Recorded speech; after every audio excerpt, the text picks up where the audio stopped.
শ্রাবণীর ঘরকন্যায় আমি শ্রাবণী, তোমাদের স্বাগত। তো দেখো, আজকে নতুন একটা ব্লগ নিয়ে তোমাদের কাছে চলে এলাম। সকাল সকাল স্নান পুজো সব সেরে নিয়েছি। এইবার টুকটাক যেগুলো কাজ ছিল সেগুলোও সেরে নিয়েছি। তারপরে চা খাওয়ার পালা। তো চা খেতে খেতে চা রেডি করতে করতে আরও কয়েকটা কাজ সেরে নিলাম।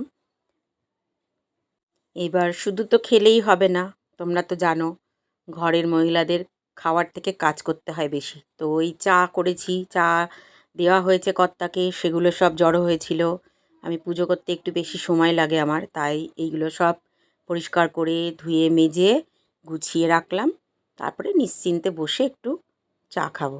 আর আমার জন্য স্পেশাল করে আমি একটু দুধ চা করে নিয়েছি খাওয়ার জন্যে। 4টে বিস্কুট নিয়ে আমি আমার মতন চাটা খাবো, তার জন্যে সব গুছিয়ে রেডি করছি। আর তোমাদের যেটা বলার, এই যে কিছুটা লাউ শাক নিয়েছি। আমার এই যে একটা চপার ছিল, তো আমি এটাকে ঠিক ব্যবহার করিনি, কিনে রাখাই ছিল। তো এবার বিভিন্ন ব্লগে দেখি সবাই বেশ সুন্দর চপিং করে, তা আমারও মনে হলো দেখি তো, ট্রাই করি। তো দেখো আজকে বের করেছি, করে শাকটা আমি রান্না করব বলেই কেটে রেখেছিলাম কালকে রাতে। তো আমি দেখো ওইটা দিয়ে চপিং করলাম, কি সুন্দর হলো। সত্যি খুবই ভালো জিনিসটা। এতদিন তো আমি ওটাকে ব্যবহার করিনি, ওই জন্য বুঝতে পারিনি। তাই জন্যে মানে একটু বড়া, যেহেতু আজকে নিরামিষ, তো ডালের সঙ্গে একটা বড়া, মানে নিরামিষ বলতে মঙ্গলবারে আমাদের বাড়িতে বেশ কয়েকজন নিরামিষ খায়। তো তাদের জন্যে তারা একটু পছন্দ করে একটু বড়া গরম গরম, আর পাতলা করে একটু ডাল, আলু ভাতে, এগুলো হলে পরে তারা মানে নিরামিষটা ভালো খায়। সেই জন্যে এই শাকটা দিয়ে আজকে বড়া হবে বলে আমি দেখো এই চপারে কুচিয়ে নিলাম, রেডি করে দিলাম, মানে বড়া ভাজার জন্যে করে নিয়ে টেস্ট করলাম এই চপারটা। সত্যিই ভালো, খারাপ না। দেখো নতুন তো, প্রথম করছি তো একটু বাদো বাদোও লাগছিল প্রথম প্রথম, তবে যাক দেখলাম যে না ভালো, এটা বেশ ব্যবহার করা যাবে। দেখো কত সুন্দর হয়েছে।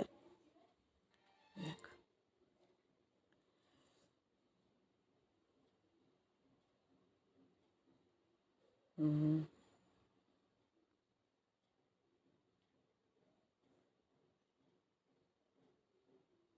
তারপরে এগুলো তো রেডি করে দিলাম বড়া ভাজার জন্যে। তারপরে আমি চাটা খেয়ে এবার রুটি করব বলে একটু আটা মাখলাম, রুটি খাবো। আমি গতকাল রাতে আমি রেখেছিলাম একটু ঢ্যাঁড়সের তরকারি দিয়ে রুটি খেতে আমার ভীষণ ভালো লাগে, আর আলু ভাজা। তো সকালবেলায় আলু ভাজা হয়েছে, আমার যা করেছিল। আর আমি এখন আটাটা মেখে নেব, ঢ্যাঁড়সের তরকারি আলু ভাজা দিয়ে ব্রেকফাস্টটা করব। ভীষণ আমার এটা পছন্দের জিনিস, তার জন্য আটা মেখে রেডি করে নিলাম। দিয়ে কটা রুটি করে নেব। সব কটা আটা দিয়েই রুটিটা করব না, 5-6টা মতন করব, যাতে টিফিনটা হয়ে যায়। যে কজন খাবে তাদের, মানে দোকানে আমাদের কর্তাদের টিফিন দেওয়া হয়ে গেছে। এবার আমি, আমার যা, আমার মেয়ে, এরাই খাবো। তাই আটাটা মেখে রেখে দেবো, কিছুটা গরম গরম করে নেব। তার জন্য আমি আটাটা মেখে রেডি করছি। আর এই তোমাদের দেখিয়ে দিলাম ঢ্যাঁড়সের তরকারি আলু ভাজা, আমার প্রিয়, খুবই প্রিয় রুটির সাথে। তো এই রুটি করছি।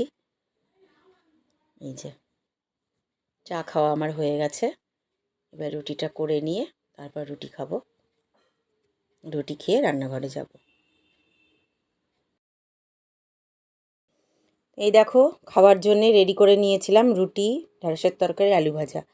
খেয়ে টেয়ে নিয়ে এইবার গেলাম রান্নাঘরে। রান্নাঘরে এই যে বড়ার জন্যে বেসন রেডি করে দিলাম শাক কুচোনো দিয়ে। আর ওদিকে হচ্ছে পটলের তরকারি, আর ডাঁটা পোস্ত হবে, বড়া হবে, যে ডাঁটা কাটা রয়েছে, ডাঁটা আলু, গরম গরম এই যে ধোঁয়া ওঠা ভাত, তার সাথে পাতলা করে মুসুরির ডাল, আর আলু সেদ্ধ মাখা হয়েছে। আর একটা সবজির মানে ডাঁটার তরকারি, কুমড়ো বেগুন সব দিয়ে একটা তরকারি ল্যাবড়া মতো করা আছে। এগুলো আমার যা করেছিল সকালে, ডাল আলু ভাতে, ওর মেয়ে স্কুলে গেছিলো খেয়ে, তো এগুলো ও করে রেখেছিল। এই যে এই ল্যাবড়াটা, ঢ্যাঁড়স সেদ্ধ, এগুলো করেছিল সকালে। তারপরে আমাদের পরে রান্না হলো আলু পটলের তরকারি, ডাঁটা পোস্ত, আর এই যে গরম গরম ধোঁয়া ওঠা বড়া। এই ছিল আজকের লাঞ্চের মেনু।